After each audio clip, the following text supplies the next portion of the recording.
आनंद लो प्रतिदिन का जीवन का में स्वागत है। मुझे खुशी है कि आज आप आए।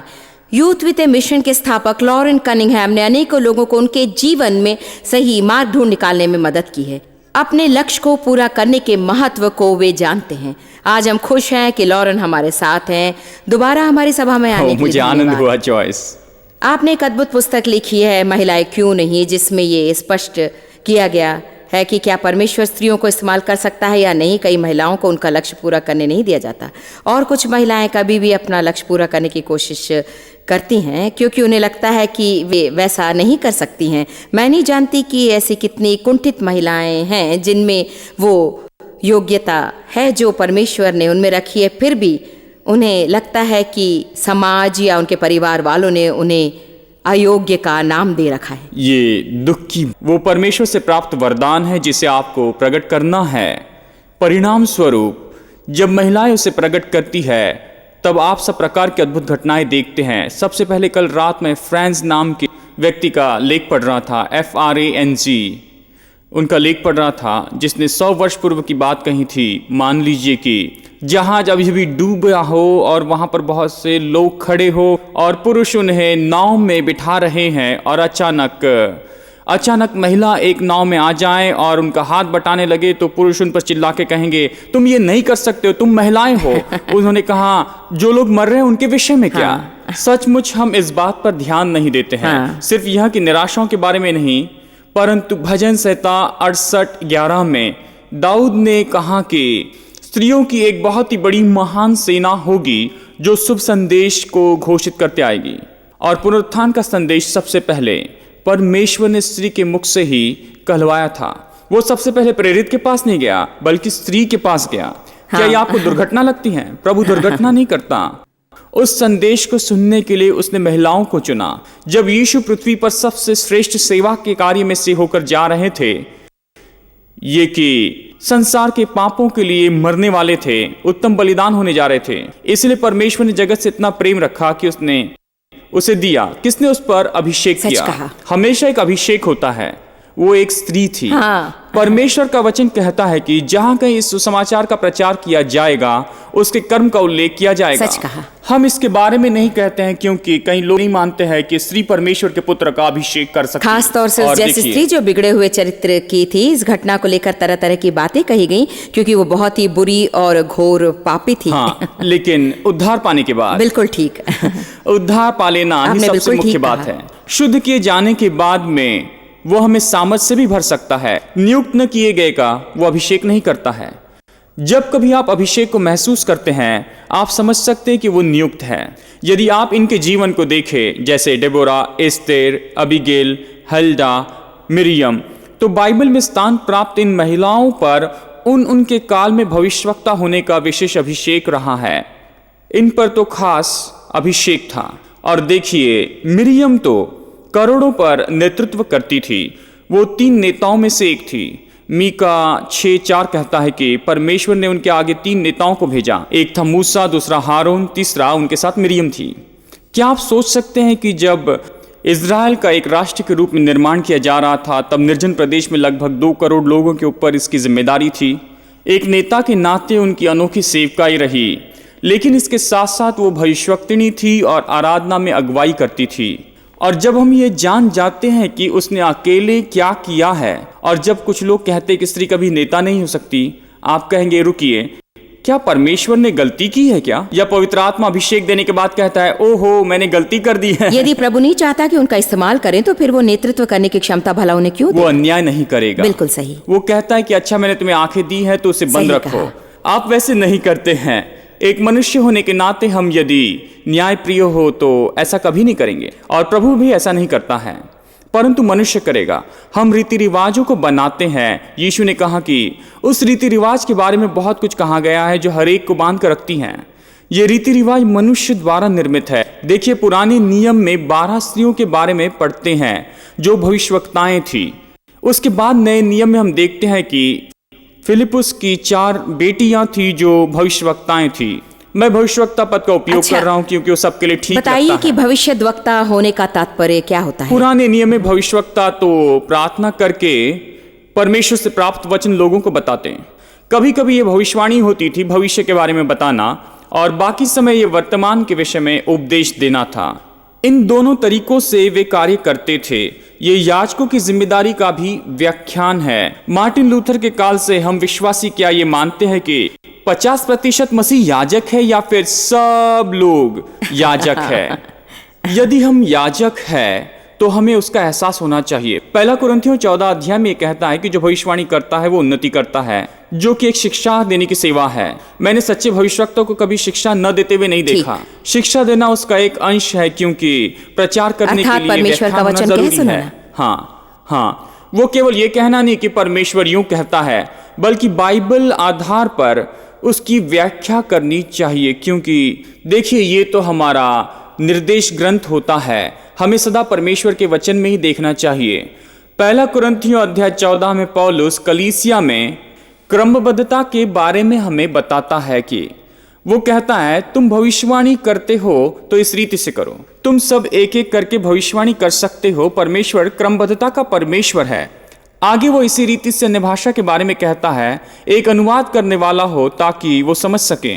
आगे वो स्त्रियों से कहता है कि स्त्रियां कलीसिया की सभा में चुप रहें और घर में अपने अपने पति से पूछें। ऐसा क्यों है? क्योंकि यूनानी व्यवस्था के अनुसार स्त्रियों को शिक्षा नहीं देनी चाहिए थी। वो व्यवस्था के विरुद्ध था। उन्हें अनपढ़ रखा जाता घर पर उन्हें अपनी माता से शिक्षा प्राप्त करना था, पुरुष से नहीं सीखना था। तो पौलुस जब कहता है कि घर पर अपने अपने पति से पूछे, तो वो कह रहा था कि यूनानी व्यवस्था को तोड़ दें। उसने तीमुथियुस से भी यही कहा कि अब उसे सिखा, क्योंकि वो व्यवस्था का विरोध करने को कह रहा था, क्योंकि परमेश्वर की व्यवस्था ही महान है। और देखिए, जबकि उन दिनों में स्त्रियों को आराधनालय में शामिल किया जाता था, तब उनके लिए नई बात थी। और देखिए, आराधनालय में उन्हें कभी कभी बालकनी में बैठा दिया जाता था, और कुछ मसीही कलीसियाओं में कुछ समय तक इसी रीति से अगुवाई की गई। पत्नी वहां ऊपर में अपने पति को पूछती थी, हे जॉन, मैं पुनरुत्थान शब्द का अर्थ नहीं जानती हूँ। हाँ। बिल्कुल नहीं, उसे सिखाया नहीं गया है। पौलुस ने कहा, कलीसिया में चुप रहो। यदि चुप रहने का तात्पर्य यह था कि खामोश खामोश, बिल्कुल शांत और कुछ भी न बोलें, कुछ भी नहीं बोलें, आप खांस नहीं सकते, गा नहीं सकते, धीमी आवाज में प्रार्थना नहीं कर सकते, आपको खामोश रहना चाहिए। या ये ऐसा नहीं था कि जो कि एक सांस्कृतिक समस्या थी, जिसमें स्त्रियां शब्दों का अर्थ या पहचान न जानते हुए भी चिल्लाकर उसे कह सकती थी, पुरुष से पूछ सकती थी। 3 अध्याय पहले 11वें अध्याय में वो बताता है कि स्त्रियों को भविष्यवाणी के रूप में समूह में किस तरह से बोलना चाहिए। हमें उसके बारे में बताइए। तो 11वें अध्याय में वो बताता है कि उन्हें किस तरह के कपड़े पहनना चाहिए। उन दिनों में बहुत सी वेश्याएं हुआ करती थी, और सबसे पहले जू और गंदगी के कारण अपना सिर मुंडन करवा देती थी, लेकिन वो वेश्याओं का चिन्ह था ताकि पुरुष उसे देखते पहचाने कि वो वेश्या है। मंदिर में बहुत सी वेश्याएं रहती थी। देखिए, वो तो एक प्रकार का यौन, वो आराधना करते थे। वे शराब, नशीले पदार्थ और यौन संबंध के द्वारा वे उसे आत्मिक तन्मयता का नाम देते थे। अपनी उस वेशभूषा और रंग रूप के कारण मसीह स्त्रियों को अलग कर दिया जाता था। इसीलिए उन्होंने कहा, ठीक, ऐसा मत करो, अपना सिर ढक लो, क्योंकि वास्तव में ये तो तुम्हारे पति के विरुद्ध में भी अपराध है। और उसने कहा, प्रार्थना और भविष्यवाणी करते समय भी अपना प्रार्थना और भविष्यवाणी करते समय उसने ये नहीं कहा कि प्रार्थना मत करो।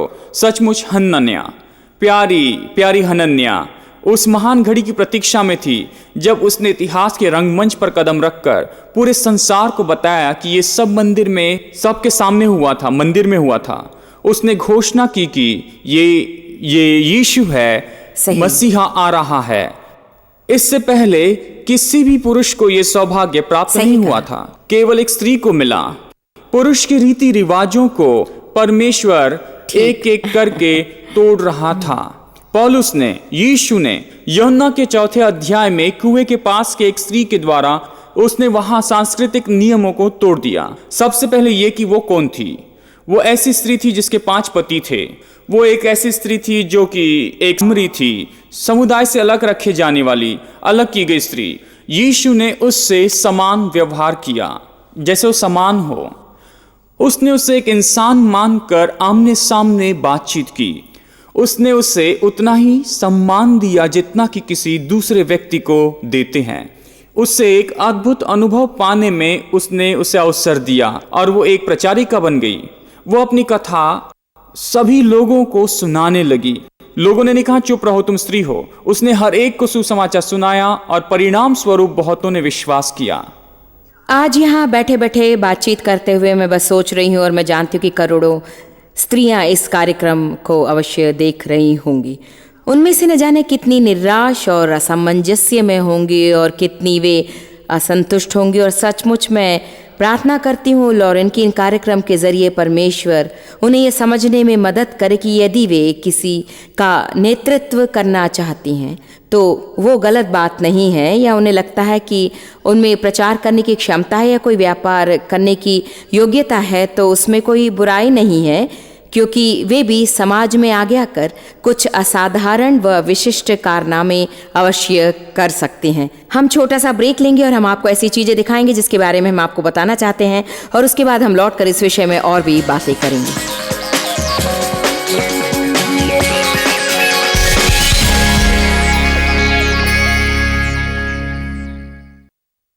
आज हम एक महत्वपूर्ण विषय को लेकर लॉरेन कनिंघम से बातचीत कर रहे हैं, जिसका हम एक विश्वासी के नाते हम हमेशा सामना करते रहेंगे। ये कि परमेश्वर द्वारा निश्चित लक्ष्य को पाना। खास तौर से हम स्त्रियों के बारे में बातचीत कर रहे हैं।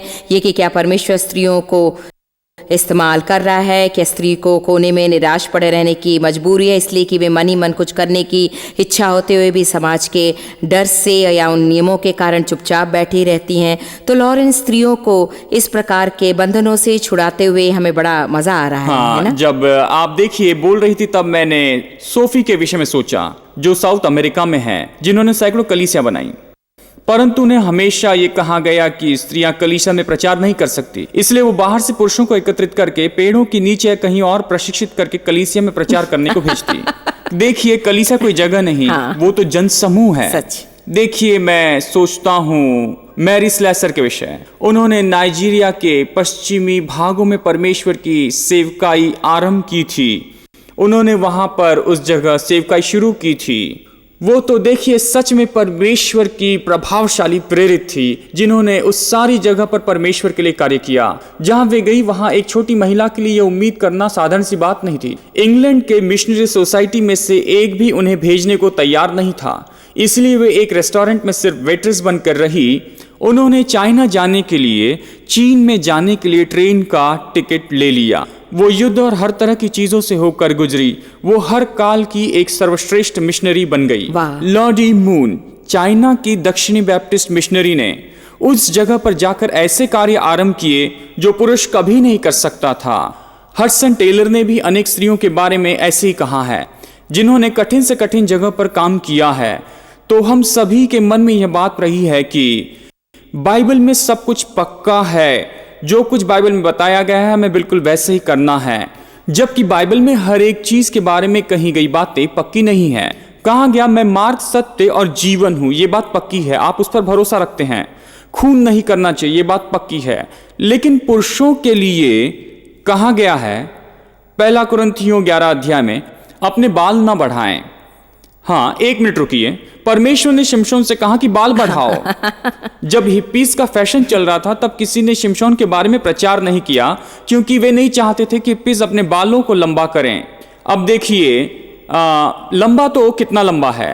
ये एक सापेक्षित कथन है। सच कहा। मेरी पत्नी हमेशा कहती कि मेरे बाल जरूरत से ज्यादा लंबे, तो मैं कहता हूं जाकर इसे कटवा दो।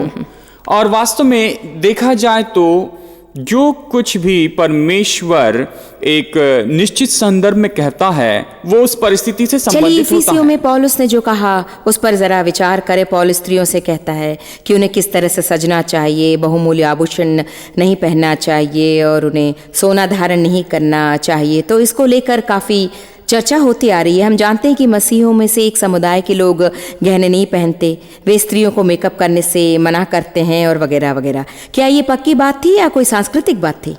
वास्तव में पौलुस उस समय इफिसियुस में रहने वाले तिमुथियुस को ये पत्र लिखता है। वो तो पूजा करते थे अर्थमेस देवी की। अर्थमेस यौन देवी मानी जाती थी और उसकी बहुत सी मूर्तियां बनाई गई थी। वो 3 मंजिल की ऊंची थी और वो संगमरमर की बनी हुई थी। कल्पना कीजिए कि उसका प्रभाव क्या होगा। और देखिए इतने ऊंचे मंदिर में लगभग 5000 से अधिक वेश्याएं थी। वे अपना मुंडन तो कर सकती थी, लेकिन कुरिन्थियों में बालों को काटा जा सकता था। इसलिए पौलुस ने स्त्री के बाल लंबे होने के विषय में बात कही है। यहां तक कि कहता है कि कलीसिया की स्त्रियों को मुंडन तथा बाल काटने न दे जो वेश्याएं करती है। पहला तीमुथियुस के अध्याय 2 में वो स्त्रियों के बारे में कहता है, ऐसा मत करना तीमुथी, उन्हें ऐसा मत करने देना। तो आगे वो कहता है, स्त्री को यह सब नहीं करना चाहिए, पुरुषों को भी पवित्रता बनाए रखनी चाहिए। वो हमेशा स्त्रियों और पुरुषों दोनों को संबोधित करता था। आप इसे देख सकते हैं पहला थिस्सलुनीकियों और पहले कुरिन्थियों 7 में। जो कुछ उसने स्त्रियों के लिए कहा, पुरुषों के लिए भी कहा। और उसकी जीवन शैली यूनानी शैली यानी सांस्कृतिक रीति रिवाज के विरुद्ध थी। ये रब्बियों के उपदेशों के खिलाफ में थी। रब्बी उनको इस तरह से प्रार्थना करने सिखाते, धन्यवाद प्रभु तूने मुझे स्त्री या कुत्ता नहीं बनाया है ना, ये हर सुबह वो ये प्रार्थना करते हैं। खैर, ये विचारधारा तो बदलने लगी है। तो फिर हम देखते हैं कि पहला तीमुथी में वो कहता है स्त्रियों को ये नहीं करना चाहिए, और फिर वो स्त्रियों कहे बिना एक वचन स्त्री कहता है। और एक स्त्री को एक पुरुष को उपदेश देने की अनुमति नहीं देता है। उसको यहां पर उस शब्द को इस संदर्भ में रखना चाहिए कि वे क्या करते थे। मंदिर में रहने वाली स्त्रियां दिन भर पुरुषों से बातें करती थी। वे तो अनौपचारिक तौर पर शिक्षित थी। सही कहा। फिर वे तो पुरुषों को वहां पर भड़काती थी। यही उनका काम था कि पुरुषों को भड़काएं। अब देखिए, कलीसिया में भी वो ऐसा ही करती थी। वह एक स्त्री के लिए है और दोबारा स्त्रियों के बारे में कहा गया। यहाँ एक स्त्री हवा के विषय में कहा गया और फिर महिलाएं के विषय कहा गया। प्रसव के समय स्त्रियों को उद्धार पाना चाहिए। रुकिए एक मिनट। उद्धार पाने का एकमात्र रास्ता है, उसका उल्लेख ये इसी अध्याय में करता है। मनुष्य और परमेश्वर के बीच एक ही मध्यस्थ है, वो है यीशु मसीह। तो फिर क्या बच्चे पैदा करने से स्त्रियों का उद्धार हो सकता है? वास्तव में ये है, बालक के जन्म के द्वारा स्त्री उद्धार पाएगी। अर्थात वो जो स्त्री से जन्मेगा वो यीशु है। उत्पत्ति का 3 अध्याय ये पूरा होना है। तो जब आप लोग कानूनी पथ पर चलने लगते हैं और एक सापेक्षित कथन को पक्का मान लेते हैं तो वो कानून बन जाता है। यदि आप कोई पक्की बात लेते हैं जैसे यीशु ही मार्ग है और उसे सापेक्षित कथन बना लेते हैं, नहीं वो बुद्धि या किसी और मार्ग पर नहीं चलते हैं, तो ये वचन को आधार बनाकर बुरी आजादी है। लेकिन आजादी वही है जो यीशु ने हमें दी है और पवित्र आत्मा हमें उस सत्य की ओर ले चलता है जो वास्तविक आजादी और स्वतंत्रता है।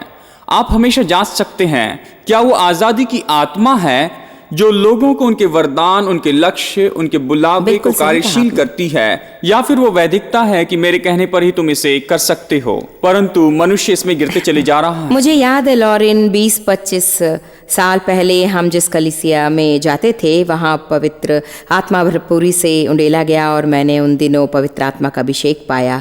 इसके फलस्वरूप और घर पर बाइबल अध्ययन पाठ चलाने के कारण मुझे अपने सामुदायिक कलीसिया से बाहर कर दिया गया और उस समय हमने एक और कलीसिया ढूंढ निकाली, परंतु जो व्यक्ति उस कलीसिया का पासवान था वो एक विशाल सामुदायिक पृष्ठभूमि से था और फिर भी उसके दिमाग में परमेश्वर द्वारा स्त्रियों का प्रयोग किया जाना, पुरुषों का अधिकार आदि के बारे में कई विचार थे।